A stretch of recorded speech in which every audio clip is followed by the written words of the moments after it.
Mr. Nicolaus, in 1985 you had a near-death experience as the result of a dramatic situation in your life. How old were you then? What caused the whole situation and what was your experience like? Ich war 25 Jahre alt, zu diesem Zeitpunkt Herbst 85. I was 25 in the fall of 1985. I had already been married a couple years and was doing a long and difficult educational course in Switzerland.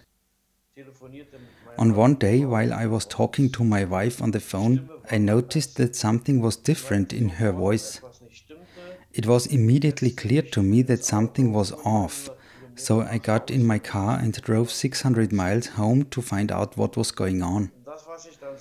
When I got there, I saw that my wife had turned to another man. What I saw there was a complete shock for me. It was like getting stabbed in the heart. I was looking through the blinds into the bedroom and I thought to myself that if I enter this room, 2 people are going to die. This thought was the next shock to me in that moment. It was the second blow. After that, I had no idea anymore what I was supposed to do. So I got back in my car, drove out to the forest and tried to put an end to my life. I was a staunch atheist and would have never thought that there would be anything after death, but rather that everything would just stop, including my pain. As I tried to end my life, I first went unconscious and then experienced a type of darkness, but it wasn't cold or uncomfortable at all. And I thought to myself, you're still here even though you should actually be dead, so what's going on? This isn't how it is supposed to go. I had a very strong feeling that I was home. Just a couple minutes ago on Earth I was in a painful process, but suddenly I was able to let go of it all and my suffering was completely gone. I was in an indescribable peace, and after a while, I don't really know how long, I heard a sound you would hear like when you are at a beautiful spot in a forest next to a stream. The atmosphere was pure serenity. Then a blue light came from my left and enveloped me. It was very familiar, not at all foreign or strange, and I wasn't afraid of it at all. And the name Jonas was suddenly present. He didn't need to introduce himself, and I didn't give him this name either. The name was just there in the same space as me and still is to this day. He asked me what I was doing there and told me that I hadn't been called. This wasn't such a huge shock to me like the other things which had happened, but it was very surprising because I had felt so welcome there. He made it clear to me that my time hadn't come yet. Then he said, "I'll show you what awaits you here. Look through me into the actual world of life." Then it was as if he had shared and opened himself up. It was like I could see through a window into heaven and observe everything that happened there, where real life was happening. I saw many different planes there, all the way through God and even beyond. I saw the entire constellation of light, love and life. This insight was like a panorama film with an incredible amount of detail. And even though I was able to perceive every single detail, I couldn't comprehend all of them. I perceived everything simultaneously in all directions, and it all seemed to be eternal. This view began to fade out a bit, then Jonas was in the foreground again and said to me with a gesture, "Turn back and resolve your suffering." This was completely unacceptable for me, so I started to complain and then asked him why I couldn't stay. Then he said that I needed to find out on my own. He also said that if he would explain it to me, that it would remain simply a theory and that the effects would not unfold as was needed. He said, "You need the suffering and you yourself need to be the one who resolves it. Then he informed me that someone unexpected would help me along the way. Next, I was back in my body as if someone had flipped a switch. The pain was back and I could experience as my body was being resuscitated and defibrillated. I wanted to stop it, but I wasn't capable of anything. Then they took me to the Humboldt Hospital in Berlin.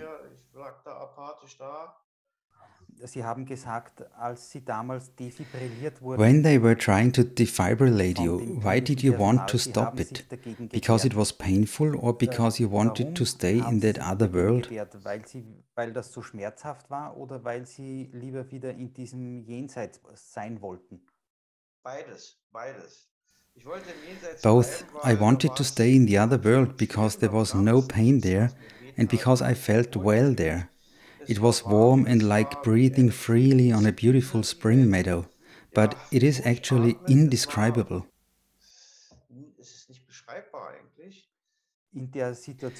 Were you aware you were going to return to your body before it happened? Kurz vor der Rückkehr in den Körper bewusst, dass Sie jetzt wieder in den Körper zurückgehen?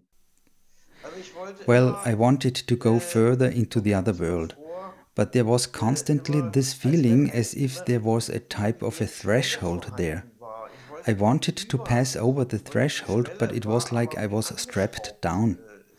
I just couldn't get any further and I was disturbed because he wouldn't let me through. Then he made his gesture and I was back in my body. Also in dem Moment, wo Sie da weiter hinein When you were in the disembodied state, could you still remember your life on Earth or had the memory disappeared? It was completely gone. I didn't think about it at all. It was in no way present. I was only conscious of the situation with Jonas and just wanted to stay there and go further into the real world. Life on Earth did not exist for me anymore. I just wanted to pass over the threshold into heaven. I wasn't aware of life on Earth until Jonas sent me back, and by that time I was already back in my body. So you weren't able to decide whether you wanted to go back or not? Gar nicht. Not at all. Und jetzt so im Nachhinein betrachtet, why do you think you couldn't go further in the direction you wanted? Konnten Sie dann nicht weiter hinein? It felt like I wasn't mature enough for that life yet. It was clear to me that my vibration was too low. It wasn't as high as the vibrations at the higher planes. I just didn't belong to that realm of life yet. Now I know that a person needs to grow into it first and they have to do it within their experiences here on Earth. It became clear to me that that was the world where I wanted to be, but I just wasn't mature enough for it yet. This experience made me conscious that there is another world to experience after death, even though it didn't fit with my worldview. After the experience, I knew, at least intellectually, that there was another world, but I continued to deny it for a while regardless. A while later, after the person that Jonas had mentioned came into my life, I finally changed my opinion on the whole thing. This person was a 5-year-old girl who I had met through the girlfriend I had back then. The context for my deep suffering in this life is that my father had abused me as a child. This caused me to lose my basic trust and I developed a problematic personality. It then ultimately led to me attempting suicide because it was the only way I knew how to deal with the situation with my cheating first wife. The psychotherapy that I was in didn't work at all and even made my ego bigger to some degree. But the little girl that Jonas mentioned ended up being the definitive turning point in my life because her basic trust had washed over me. This gave my otherworldly experience more meaning, and I later developed telepathic conversations with Jonas. In the end, I was able to forgive my father for abusing me as a child, which was another crucial step in my spiritual healing. Es war wie, als wenn ich so 3 Zentner verliere und jetzt kann ich mal durchatmen.